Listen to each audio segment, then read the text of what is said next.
Chronic kidney disease అంటే మనకు kidney function తగ్గిపోవడం, కిడ్నీ ఫిల్ట్రేషన్, కిడ్నీ మెకానిజం పనిచేసే తత్వం తగ్గిపోవడం. అంటే మనం ఇది ఎలా నిర్ధారణ అవుతుంది అంటే మనం సీరం క్రియాటిన్ టెస్ట్ చేస్తామండి. రీనల్ ఫంక్షన్ టెస్ట్ చేయించినప్పుడు అందులో బ్లడ్ యూరియా ఎంత పర్సెంటేజ్లో ఉంది, అలాగే సీరం క్రియాటిన్ ఎంత ఉందో తెలుస్తుంది. ఈ సీరం క్రియాటిన్ మనకు 1.2 to 1.5 లోపల ఉండాలండి. 1.5 లోపల ఉన్నా పర్లేదు, కానీ కొంతమందిలో 2 ఉంటుంది, 1.9 ఉంటుంది.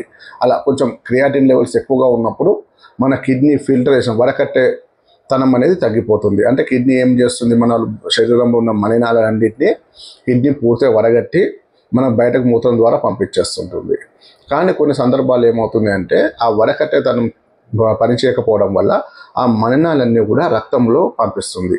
ఆ రక్తంలో పంపించడం వల్ల మనకు రక్తంలో ఎక్కువ మలినాలు ఉండడం వల్ల వాపులు వస్తాయి, బాడీలో వాపులు, స్వెల్లింగ్ ఇవన్నీ ఏర్పడతాయి. కాబట్టి మీకు ఈ క్రానిక్ కిడ్నీ డిసీజ్ ఉంది, సీరం క్రియాటిన్ లెవెల్స్ పెరుగుతున్నాయి, ఎన్ని మందులకు వాడినా కూడా తగ్గట్లేదు, అలాగే డయాలసిస్ అంటే రక్తం మార్పిడి చేయాలంటే భయం అవుతుంది అనుకుంటే మీరు ఒక్కసారి మన వైభవ్ హోమియోపతి క్లినిక్కి సంప్రదించండి.